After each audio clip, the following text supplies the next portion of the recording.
Yo, what is up, guys? I know it's been a while. I was just taking a little break because I was feeling quite burnt out. But I'm back, and today I'm going to be showing you how to make songs like D'Angelo. And I'm going to be showing you the magic of not quantizing your tracks, as well as a secret 90s low-end technique, also known as parallel compression. Before we get into the content of the video, I just want to mention that this project and others are available for purchase on my online shop, where you can also find sample packs, drum loops, and mixing and guitar presets. Going there really helps support the channel, so if you want to support me directly, please go get something on the shop. And without further ado, here's the video. So to start things off, I started with a Jay Dilla style drum groove, and for this I recorded the drums with my MIDI keyboard. Now Jay Dilla would have probably been using an Akai MPC. Unfortunately, I don't have that or any kind of drum pads, so the next best thing for me was using my MIDI keyboard. You could also use just the normal keyboard on your computer, just as long as you are playing it yourself, because playing it and recording it just gives it a more natural feeling than just programming it and moving the drums off the grid by yourself.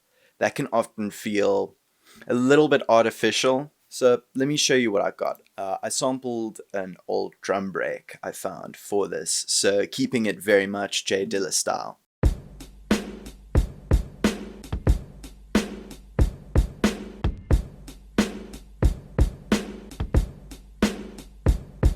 And then here is a different groove I made for the B section.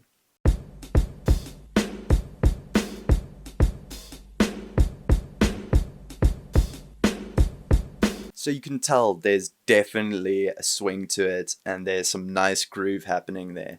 So how am I getting these drums to sound so punchy with such a nice low end? Let me show you.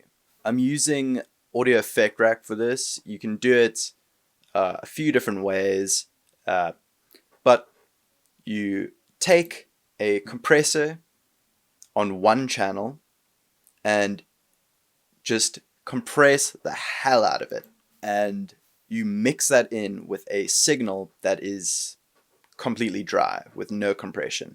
And what this does is it gets you a much more detailed and punchy sound than if you were to just compress all the drums together. I also have this saturator here, just to give the drums a nice bit of warmth. Then finally, I have an EQ to make the kick drum stand out from the bass. And what this is I'm just boosting the fundamental frequencies of the kick and cutting where the bass would be. Next, we've got a guitar layer, and I'm just using Amplitude 5, with a little bit of EQ, and some saturation.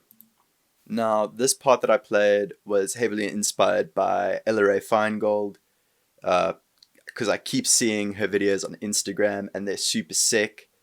If you don't know who that is, definitely go check her out. She's probably the best place to go when looking to play this kind of like funky guitar music. So I just did like a dominant 7 groove. It's all one chord, but I'm just moving it around in a groovy way. So here's what I came up with.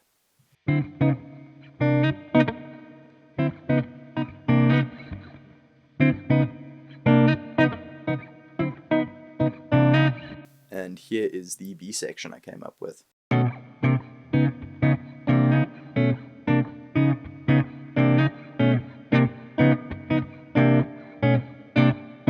So you notice I'm adding a lot more groove. There's some like ghost notes in there. Just focusing more on the rhythm aspect over the groove. And I didn't quantize it.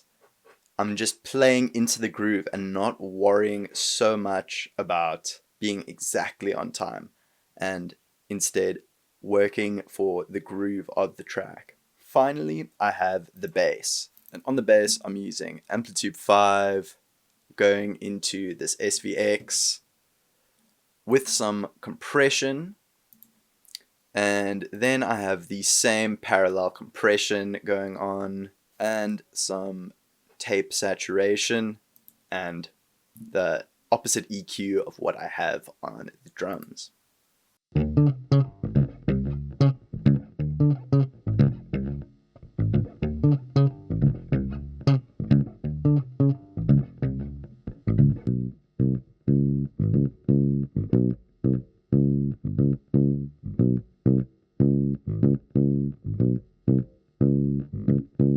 Alright guys, hope you have enjoyed the video. If you liked it, please give it a like. If you really liked it, please consider subscribing.